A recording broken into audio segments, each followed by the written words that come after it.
Hello दोस्तों, आशा करता हूँ कि आप लोग अच्छे से पढ़ रहे होंगे। और जो लोग पहली बार पढ़ रहे हैं वो अवतार सिंह की किताब को पढ़ रहे होंगे, और जो एक दो बार पहले पढ़ चुके हैं वो बुटुकलाल या कोई भी गाइड बुक पढ़ सकते हैं। तो अब तक हमने क्या क्या पढ़ लिया है देखते हैं। हमने देखिए सेक्शन 1 पढ़ लिया, सेक्शन 2 के बारे में जान लिया कि 1938 में वो रिपील हुआ है। सेक्शन 3 पढ़ लिया, ठीक है। सेक्शन 4 को नहीं पढ़ेंगे, अभी प्रिजम्पशन है उसमें, तो उसको पढ़ेंगे जब प्रिजम्पशन को पढ़ाएंगे उस समय। तो आज हमारा स्टार्ट होगा सेक्शन 5 से। सेक्शन 5 देखिए, सेक्शन 5 क्या कहता है। अपना अपना बेरेक निकाल लीजिए और अंडरलाइन करने के लिए आप तैयार रहें। एविडेंस में be given in any suit or proceeding of existence or non-existence of any fact in issue or such other fact as are hereinafter declared to be relevant। ठीक है, दो वर्ड्स के नीचे आप अंडरलाइन कर लें। पहला fact in issue and relevant fact, means इसमें दो बातें बोली गई हैं, ठीक है। तीन बातें हैं। पहला, एविडेंस में be given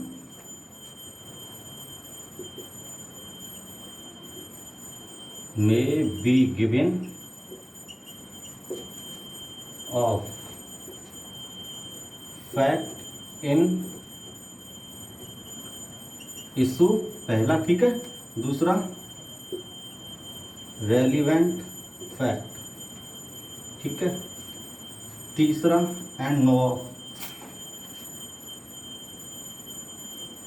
and no others।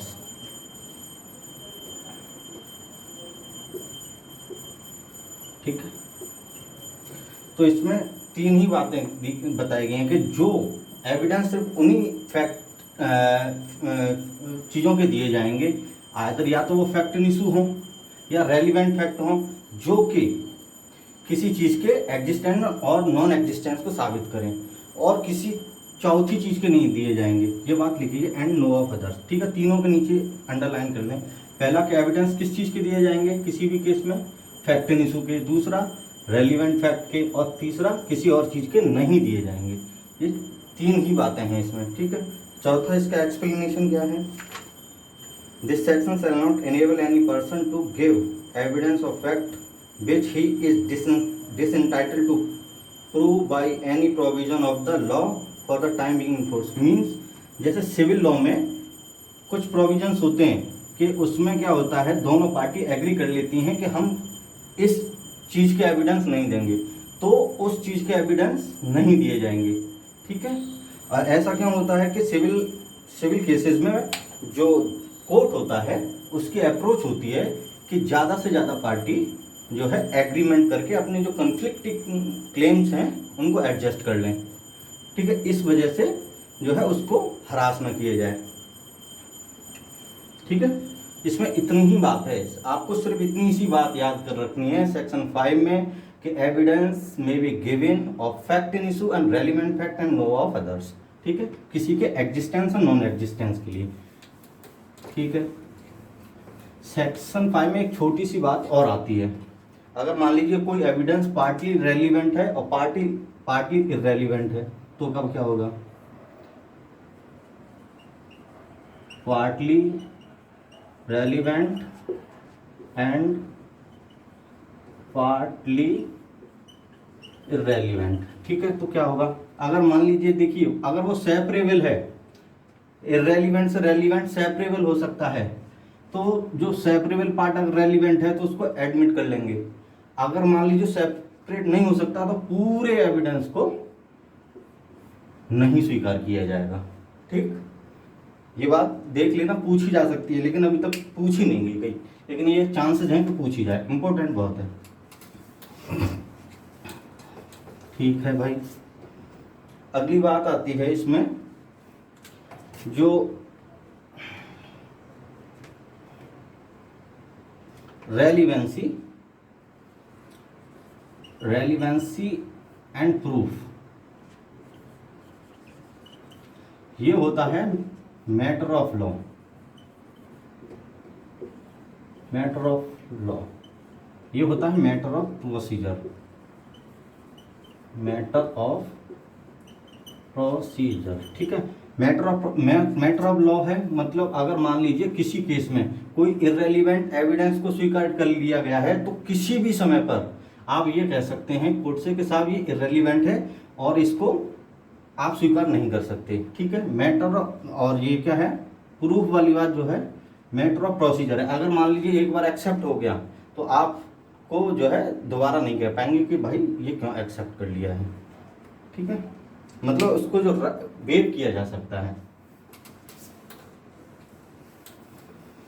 अब हो गया सेक्शन 5, इसमें और कुछ नहीं है, ठीक है, इतना ही जानना है इसमें। अब सेक्शन 5 के बाद आते हैं सेक्शन 6 की तरफ। सेक्शन 6,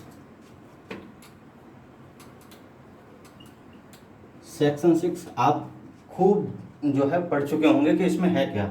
आपने खूब पढ़ा होगा कि इसमें रेस जस्ट बताते हैं, रेस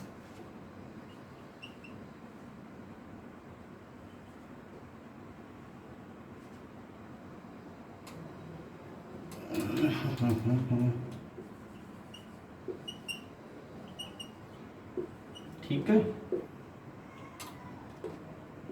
अब रेजिस्ट ये जनरल तौर पे बता दिया है लेकिन पूरी बताते हैं आगे क्या है, इसमें पढ़ते हैं पहले सेक्शन 6 में। इसकी डेफिनेशन रेजिस्ट नहीं दी गई अपने जो बेयर एक्ट है उसमें, क्या बोला गया है, relevancy of fact forming part of the same transaction. ये वाली अपनी बेयर एक्ट में नहीं है, ठीक है, लेकिन इसको कहते हैं, वो बताएंगे रीजन क्यों कहते हैं या क्या क्या है, सारी चीज़ें डिस्कस करेंगे अभी। इसको कहते हैं relevancy of fact, relevancy of fact forming part of same transaction, ठीक है। ये इसकी हेडिंग है सेक्शन 6 की। अब इसमें क्या है, अंडरलाइन करने के लिए तैयार रहें। फैक्ट विच दो नॉट इन इशू, ठीक है, पहली बात आएगी जो फैक्ट हैं वो इशू में नहीं है। Fact though not in issue, ठीक है, अंडरलाइन करना पहली बात के नीचे। दूसरा क्या है, are so connected with the fact in are so connected with a fact in issue as to form part of the same transaction, ठीक है। अब उनका रिलेशन किसके साथ है, फैक्ट इन इशू के साथ है, सेम ट्रांजेक्शन में आते हैं, ठीक है। दूसरी बात आती है जिस पे हम बात करेंगे वही चीजें लिख रहे हैं, ठीक है।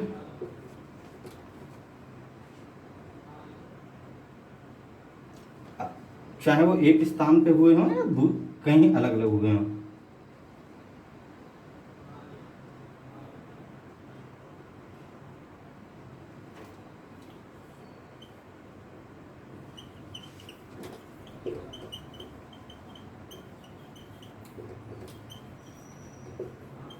ठीक है। अब इसकी डेफिनेशन क्या कहती है, ठीक है, इसकी डेफिनेशन कहती है fact though not in issue are connected with the fact, are so connected with the fact in issue as to form the part of same transaction whether they occurred at the same time और different time और different place और different time, ठीक। मतलब ये है कि चाहे जो जो रेलिवेंसी में आ रहे हैं फैक्ट, वो जो है फैक्ट इन इशू के साथ अपने आप में तो वो इशू में नहीं है, लेकिन फैक्ट इन इशू के साथ उनका लिंक है और वो सेम ट्रांजेक्शन में आ जाते हैं तो वो रेलिवेंट हैं, ठीक है। चाहे वो एक स्थान पे घटित हुए हों या वो अलग अलग स्थान पे घटित हुए हैं या सेम टाइम में घटित हुए हों या अलग अलग टाइम पर घटित हुए हैं। ये इसकी डेफिनेशन मोटी मोटा समझाती है। तो इसमें जो डिस्कस करने वाली बातें हैं उनको हम डिस्कस करते हैं कैसे। अब जिसमें सबसे पहले ही आ जाती है जो समझने वाली बात है, सेम ट्रांजेक्शन। इसी को अगर समझ गए तो समझ लो रेस जस्ट को समझ गए। सेम ट्रांजेक्शन, ठीक है, पहले ट्रांजैक्शन को समझिए, ठीक है। ट्रांजैक्शन क्या है, ट्रांजैक्शन का जनरल मीनिंग देखा जाए तो एक अफेयर, ये अफेयर्स कह सकते हैं, अफेयर का मतलब जो आप समझते हैं वो वाला अफेयर नहीं, मतलब लिंक ऑफ इवेंट्स, ठीक है, जो इवेंट हो रही हैं उनमें क्या लिंक है, ये समझ सकते हैं इसे, ठीक है। और जो इसको, इसमें क्या होता है, अगर मान लीजिए कोई ट्रांजैक्शन है तो आइसोलेशन में तो होगा नहीं, उसके पीछे भी बहुत सारी चीज़ें घटित हुई होंगी, उसके आगे भी घटित हुई होंगी। तो समझते हैं एग्जाम्पल के तौर पर, मान लीजिए ये कोई ऑफेंस हुआ है, ठीक है, उससे पहले भी कुछ इवेंट हुई होंगी, ठीक है, ये इवेंट, ठीक है, इसके बाद भी कुछ इवेंट हुई होंगी, मतलब स्टार्ट पॉइंट से लेकर एंड तक, means alpha two omega, starting point से लेकर एंड तक जो जो इवेंट हुई हैं, ठीक है, और जो कथन बोले गए हैं वो सारे इंपॉर्टेंट हो जाते हैं, और इंपॉर्टेंट का वो सेम ट्रांजेक्शन में आ जाते हैं, ठीक है। अब देखिए, अब बात ये आती है कि जो इवेंट्स हो रही हैं कितनी हद तक, उनकी एक्सटेंट क्या है, कहाँ तक इम्पोर्टेंट जो है रहेंगी, इस सेक्शन में आएंगी, और जो जो कथन बोले गए हैं, मतलब स्टेटमेंट्स हैं, वो कितने जो है इस सेक्शन में आएंगे, ठीक है। और दूसरी बात जानने की रहेगी कि इनके बीच में जो इवेंट्स हैं इनको कैसे मानेंगे कि एक चेन में है, मतलब लिंक क्या है, इनको लिंक जानने के लिए इनके बहुत सारे पर्पज हो सकते हैं जिनसे ये जुड़ी रह सकती हैं, तभी तो सेम ट्रांजेक्शन में आएंगी, नहीं तो दूसरा ट्रांजेक्शन हो जाएगा। जैसे क्या क्या हो सकता है, एक कंटिन्यूटी ऑफ एक्शन हो सकता है,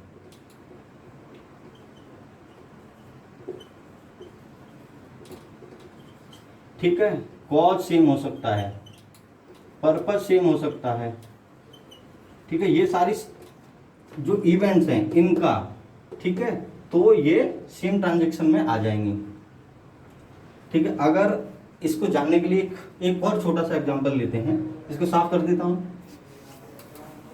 इसको जानने के लिए कौन सा एग्जांपल लेते हैं, मान लीजिए एक कॉन्ट्रैक्ट हुआ है, कॉन्ट्रैक्ट हुआ है, तो कॉन्ट्रैक्ट होने से पहले भी तो बहुत सारी चीजें होती हैं।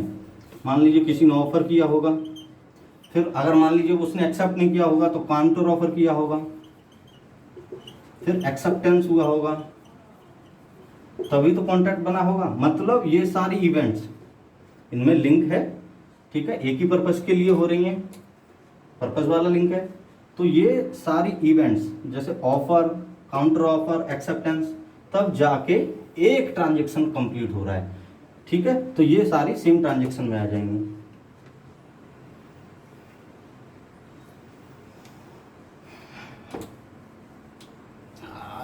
ठीक, और एक और एग्जांपल समझ लेते हैं।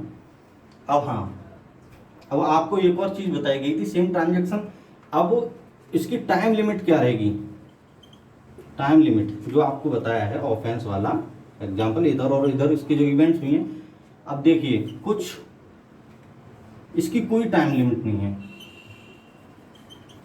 कि ट्रांजेक्शन कब कंप्लीट होगा। ये देखिए, मान लीजिए अगर कोई घटना है, हो सकता है कि 2 मिनट में कंप्लीट हो जाए, हो सकता है उसमें 2 महीने लग जाएं, 4 महीने लग जाएं, 6 महीने लग जाएं। तो मतलब कैसे, पहली बात जानते हैं, मतलब शॉर्ट टाइम में कैसे कंप्लीट हो सकता है ट्रांजेक्शन, शॉर्ट टाइम। मान लीजिए जो रिसेंट एग्जांपल है आप वही ले सकते हैं कि एक, मान लीजिए एक कोई आदमी क्रॉस कर रहा है एक रोड को, और उसमें क्या होता है कि वो क्रॉस करता है,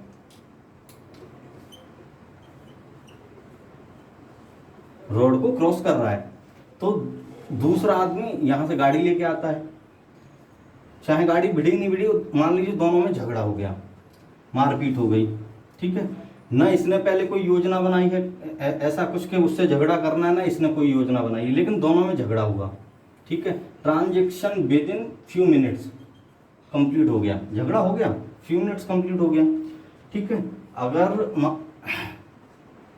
अगर मान लीजिए अगर कोई योजनाबद्ध तरीके से काम किया गया है, लंबे, उसमें तो लंबा टाइम लगेगा, तो जितनी सारी इवेंट्स आएंगी उसमें सारी जो है सेम ट्रांजेक्शन में आ जाएंगी। जैसे लॉन्ग टाइम, ठीक है। अब लॉन्ग टाइम वाली जो है एक एग्जांपल लेते हैं। लॉन्ग टाइम वाला एग्जांपल क्या कौन कौन सा सही रहेगा, जो आपके बेयर एक्ट में दिया है वही सही रहेगा। मान लीजिए किसी को गवर्नमेंट के खिलाफ, पूरा ही साफ करता हूं,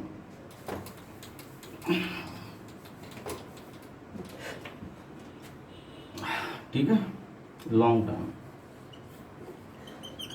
ये लॉन्ग टाइम का एग्जांपल है कि ट्रांजैक्शन लॉन्ग टाइम में कैसे कंप्लीट होगा। मान लीजिए किसी ने गवर्नमेंट के खिलाफ जो है युद्ध करने के लिए योजना बनाई, ठीक है।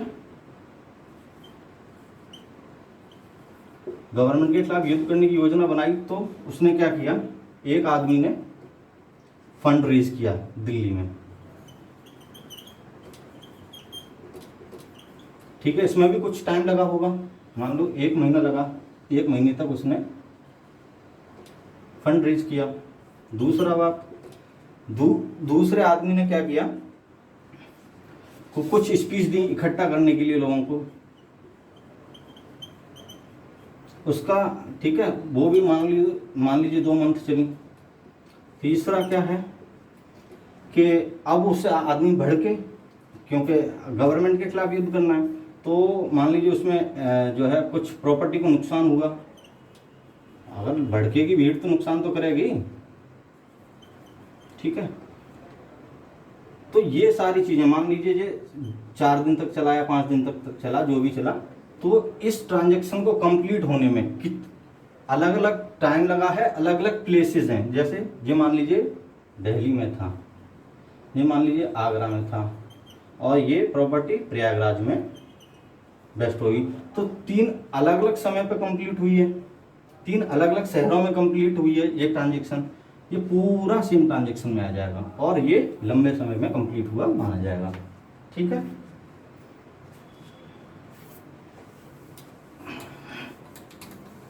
ठीक है भाई, समझ में आ रहा होगा थोड़ा बहुत। अब इसमें एक आप जो है 2 चीजें निकल के आती हैं जब हम बेयर एक्ट को पढ़ते हैं, कि हमने कहा ना कि अगर कोई मान लीजिए कोई ट्रांजैक्शन कंप्लीट हुआ है तो उसमें कुछ इवेंट्स होंगे, कुछ स्टेटमेंट्स होंगे। तो अब पहला आ जाता है physical act forming part of the same transaction. मैं उसी तरीके से पढ़ा रहा हूं जिससे कि आप किताबों में पढ़ने में आसानी रहे। Physical acts forming part of the same transaction. अब इसमें वही वाला एग्जांपल जो अभी दिया है मैंने आपको, वही same to same second example है। आप अपना बेयर एक्ट खोलें और देखें। A is accused of waging war against the government of India by taking part in the armed insurrection in which the property is destroyed, crops are attacked, and goals are broken open, and the concurrence of these events is relevant as to form part of the general transaction, so A may not have been present all the time, ठीक है। इसमें देखिए, इसमें यही सारी बातें हैं, आप देखिएगा, ठीक है। एक को युद्ध करना था मान ली गवर्नमेंट के खिलाफ, उसने जो है, ठीक है, युद्ध करना था गवर्नमेंट के खिलाफ, तो उसने क्या किया है, प्रॉपर्टी डिस्ट्रॉय हुई है मान लो उसके द्वारा, जो उसने जो लोगों को भड़काया है, डिस्ट्रॉयड, ठीक है। और मान लीजिए जो जेल्स वगैरह हैं उनको खोल के कैदियों को निकाल लिया गया है, और कुछ है इसमें, और पुलिस पे हमला जो हुआ है, ट्रुप्स,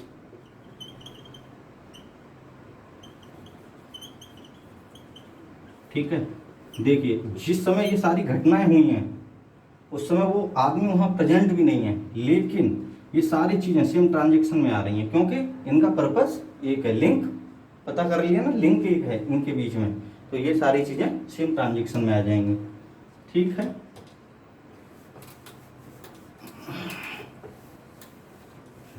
अब आते हैं psychological fact forming part of the same transaction.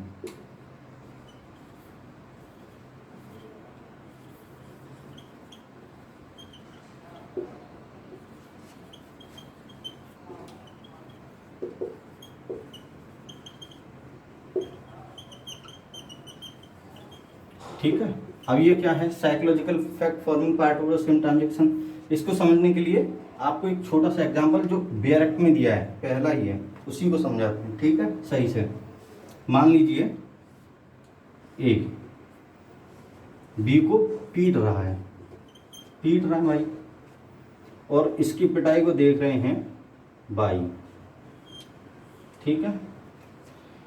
ए के द्वारा जो कहा गया कुछ भी, और बी के द्वारा कहा गया कुछ भी, और बाई के द्वारा कहा गया वो भी बताएंगे कितना। और मान लीजिए ये जेड कुछ देर बाद आते हैं जनाब, ये बाई जेड को कुछ बताता है, उसकी क्या रेलिवेंस है, तीनों को चारों के देखते हैं, ठीक है। ए ने जो कुछ कहा सेड समथिंग, और बी सेड समथिंग, ठीक है। जब पीट रहा है तभी बोल रहा है, और जिसको पीटते देखते हुए बाई ने कहा या एक्सक्लेम किया कुछ भी, ठीक है, और वो कैसा होना चाहिए कि वो स्पॉन्टेनियस होना चाहिए। बाई के द्वारा जो स्टेटमेंट बोला जाएगा वो स्पॉन्टेनियस होना चाहिए, ठीक है। जैसे देखे किसी के बीच में जब झगड़ा होता है तो तब ये कहते हैं वो मार डाला, जो मार डाला वर्ड है उतना ही जो है सेम ट्रांजेक्शन में आएगा, ठीक है। अब इन तीनों का जो सेंटेंसेस हैं कंटेम्परेरी होनी चाहिए,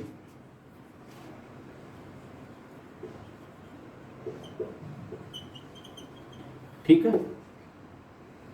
अब ये कौन थे, ये थे वहां पे देखने वाले, मतलब बाईस्टैंडर। बाईस्टैंडर कौन होता है, बाईस्टैंडर वो पर्सन होता है जब मान लीजिए कोई इवेंट हो रही है या कोई झगड़ा हो रहा है, तो उसमें जो शुरू से लेके एंड तक जिसने देखा है अपनी आंखों से, और अपनी जो स्पॉन्टेनियस ओवरफ्लो और पावरफुल फीलिंग्स जो किया है, जो सेंटेंस में बोला है, वो सारी चीज़ें इंपॉर्टेंट होंगी।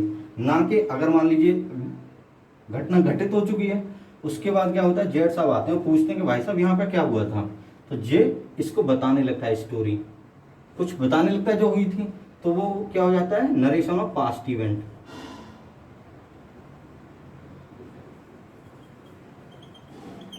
नरेशन ऑफ पास्ट इवेंट हो जाता है। तो वो उसमें क्या होता है, उसको सेम ट्रांजेक्शन में क्यों नहीं माना जाता, क्योंकि अब इसका दिमाग में जो स्पॉन्टेनिटी थी, ठीक है, वो खत्म हो गई। मतलब अब ये फैब्रिकेट कर सकता है फैक्ट्स को, तो इस वजह से इसने जो इससे कहा वो इम्पोर्टेंट या सेम ट्रांजेक्शन में नहीं आएगा, ठीक है। यही वाला आपको एग्जांपल बताया गया है जो बेयर एक्ट है उसमें, ठीक है भाई। अब ट्रांजेक्शन तो आपके थोड़ा थोड़ा समझ में आ ही चुका होगा बढ़िया तरीके से।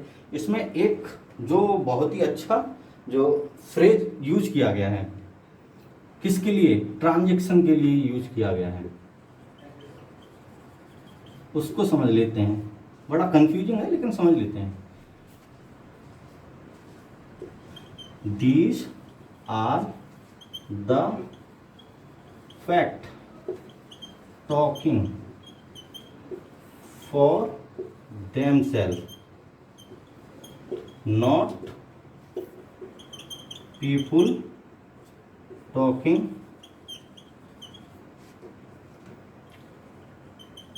about the fact, ठीक है। ये फ्रेज यूज किया गया, कभी पूछ भी सकते हैं इसको जो है फ्रेज को करके इस पर कमेंट करो, तो आपको रेस्ट ही लिखना पड़ेगा।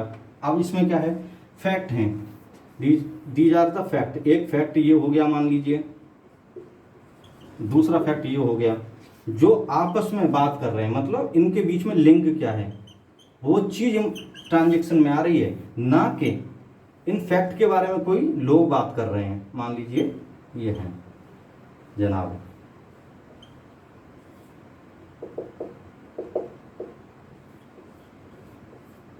अगर ये लोग इन फैक्ट के बारे में बात कर रहे हैं, ये क्या है, mayor narration of past event हो जाएगा,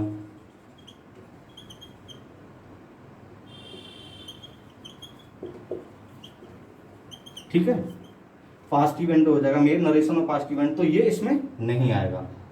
ये वाली चीज आएगी, यही समझाने की कोशिश की गई है जो है पूरे ट्रांजेक्शन में, स्टार्टिंग पॉइंट से लेके एंड तक जो इवेंट्स हैं वो सारी सेम ट्रांजेक्शन में आ जाएंगी।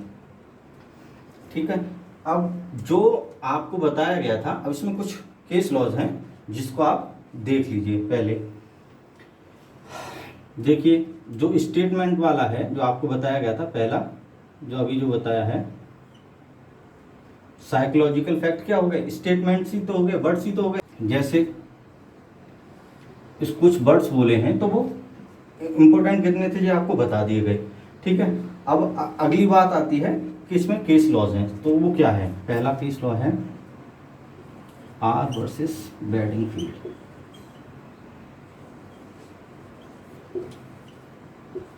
ठीक है, देखिए अब इस केस में क्या होता है, आप इसको केस को पढ़ेंगे तो भ्रमित हो जाएंगे, इस वजह से मैं बता देता हूँ।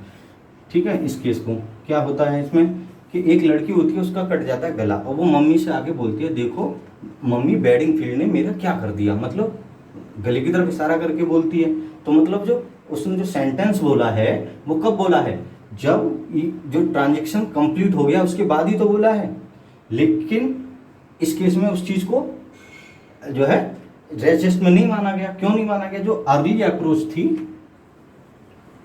अर्ली अप्रोच अमेरिकन कोर्ट्स की और इंग्लिश कोर्ट्स की ये थी कि जो इवेंट होने के बाद के जो सेंटेंसेस थे उनको वो स्वीकार नहीं किया करते थे। तो इसमें जो उसने जो बोला था, what Bedingfield has done to me, ठीक है, ये वाला सेंटेंस जो है रेस्ट टेस्ट में नहीं शामिल किया गया था। ठीक है, तो आप इसको याद रखें, लेकिन ये थोड़ा सा भ्रमित करने वाला, लेकिन ये आज की डेट में अगर केस हुआ होता तो ये सेम ट्रांजेक्शन में आ जाता, क्योंकि ये बहुत पुराना केस है, 1600 के आसपास का केस है।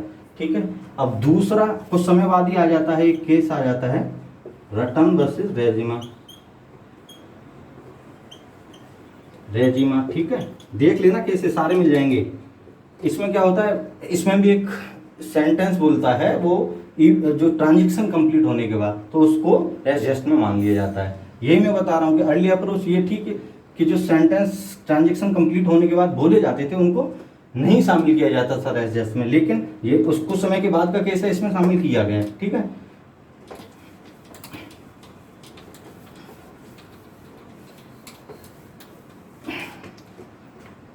हाँ, एक बहुत इंपॉर्टेंट केस है जो बहुत जगह पूछा जाता है, आप इसको अंडरलाइन कर लीजिए और ये समझ लीजिए कि अगर एडजस्ट में पूछा जाएगा तो ये केस आपको लिखना ही पड़ेगा और बहुत ही इंपॉर्टेंट है। ठीक है, और ऐसे भी पूछ लेंगे कि ये केस कहाँ का है। ठीक है,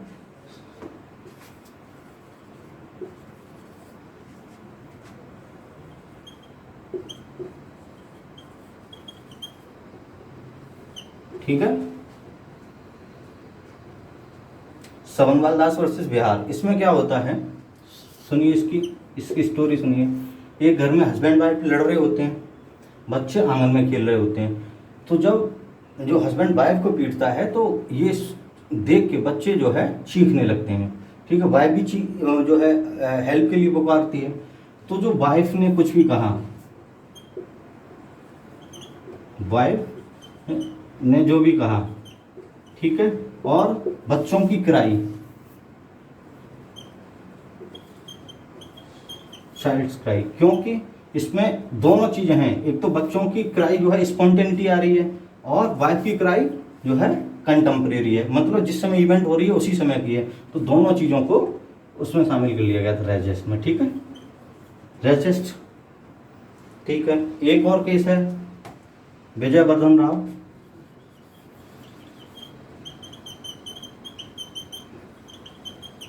राव वर्सेस क्या है, आंध्र प्रदेश। ठीक है, इसमें क्या होता है आप देख लीजिएगा। इसमें क्या होता है कि एक आदमी होता है जो एक पूरी बस में आग लगा देता है, और जो उस समय तो उनका स्टेटमेंट रिकॉर्ड नहीं किया जाता, लेकिन कुछ समय बाद मजिस्ट्रेट, काफ़ी समय बाद, कुछ नहीं काफ़ी समय बाद उनका स्टेटमेंट रिकॉर्ड करता है, और जो उनका एडवोकेट होता है जो उनके केस को प्लीड कर रहा होता है वो कहता है कि साहब इसको जो विक्टिम्स के जो स्टेटमेंट है उनको रेजिस्ट में शामिल किया जाए। तो कोर्ट उनको एक्सेप्ट करने से मना कर देता है, क्योंकि उनके बीच में काफ़ी समय व्यतीत हो जाता है। काफ़ी समय व्यतीत हो जाता है तो मतलब उस समय उसमें जो है फैब्रिकेशन की वो आ जाती है कि फैब्रिकेट कर सकते हैं इसको, मतलब मैनिपुलेट कर सकते हैं स्टोरी को, तो उसको शामिल नहीं किया जाता है। ठीक है। अब एक और बात आती है कि FIR रजिस्ट हो सकती है? हो सकती है। FIR रजिस्ट कैसे होगी भाई साहब?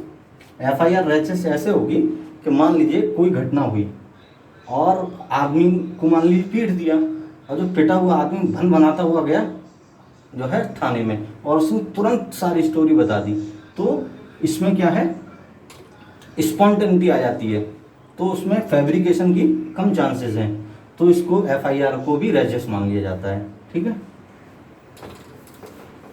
अब आते हैं बात जो हमने आपसे पहले बोली थी कि रजिस्ट एज सच वर्ड इस्तेमाल नहीं किया गया है इसमें, जो है सेक्शन में, उसमें बोला गया है, क्या बोला गया है, इसकी डेफिनेशन है relevancy of fact forming part of the same transaction. मतलब ऐसा क्यों बोला गया, रजिस्ट को क्यों नहीं बोला गया?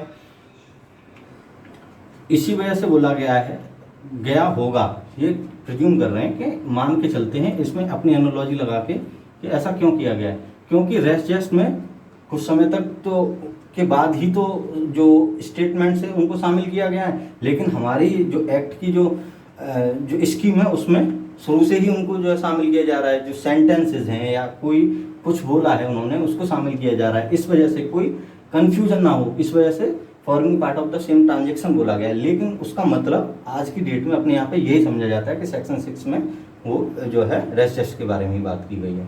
ठीक है। और क्या रह जाता है इसमें? देखिए, अब जब हमने आपको इसमें एग्जाम्पल दिए तो एक कॉन्ट्रैक्ट का दिया है और एक क्राइम का दिया है, मतलब ये सिविल और क्रिमिनल दोनों पे लगेगा।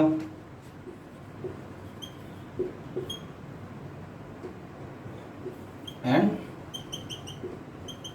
मतलब रजिस्ट जो है forming part of the same transaction वाला रूल दोनों पे अप्लाई होगा, सिविल केसेस में भी अप्लाई होगा और क्रिमिनल केसेस में भी अप्लाई होगा। ठीक है। इसमें एक केस और एक केस और आता है। देखिए, जो क्वेश्चन कभी कभी कैसे पूछते हैं, आपसे अगर पूछा जाए, ठीक है, पूछा जाए कि रजिस्ट कहाँ डिफाइन है, तो आप तुरंत बता देंगे सेक्शन 6 में है। लेकिन जैसे अगर आप सेक्शन 7 पढ़ेंगे, ठीक है, तो उसमें कॉज इफेक्ट के बारे में बताया गया है। 8 पढ़ेंगे तो मोटिव के बारे में बताया गया है। 9 पढ़ेंगे तो एक्सप्लेनेटरी फैक्ट्स के बारे में बताया गया है। और 14 पढ़ेंगे तो उसमें बॉडी माइंड से रिलेटेड जो फैक्ट्स होते हैं उनको इम्पोर्टेंट किया गया है। तो अगर मान लीजिए आपके ऑप्शन में मान लीजिए इस तरीके हैं, 4 ऑप्शन है, 6, 7, 8, 9, तो आपको लगाना है रजिस्ट 6 में है। अगर मान लीजिए इस तरीके से हैं, 6, दूसरा है 6, 7, तीसरा है 6, 7, 8 और चौथा है 6, 7, 8, 9 एंड 14, तब आपको इसमें लगाना है। मतलब इसमें ये सारे आ जाएंगे। कहने का मतलब जो हुआ कि जो इसमें कुछ ही बातें गई हैं और जो रजिस्ट के बारे में और जो चीज़ें हैं वो आगे के सेक्शंस में बताई गई हैं। तो कभी कभी ऐसे भी पूछ लेते हैं, दिल्ली में पूछा गया, ये आप ध्यान रखिएगा एक बार। अगला आता है क्या, टेप रिकॉर्डेड जो है कन्वर्सेशन होती है, टेप रिकॉर्डेड कन्वर्सेशन रजिस्ट हो सकती है?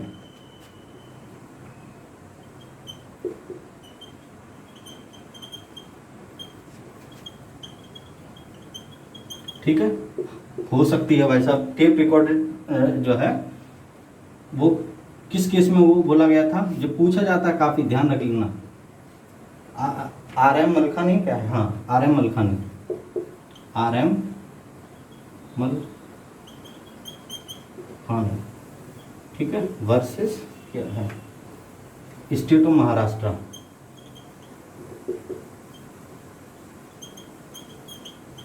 ठीक है, इस केस में ये बात बताई गई थी। और टेप रिकॉर्डेड कन्वर्सेशन और भी सेक्शंस में जो है फंस जाएगा, लेकिन इसमें भी फंस जाएगा। पूछ लेते हैं इसको। ठीक है, अगली बात आती है, कुछ जो बहुत जानकार लोग हैं वो ये कहते हैं कि रजिस्ट का रूल फालतू में ही डाला गया है इसमें जो है एक्ट में, ठीक है। जो ये वाली बात जो कौन करते हैं, प्रोफेसर स्टोन है,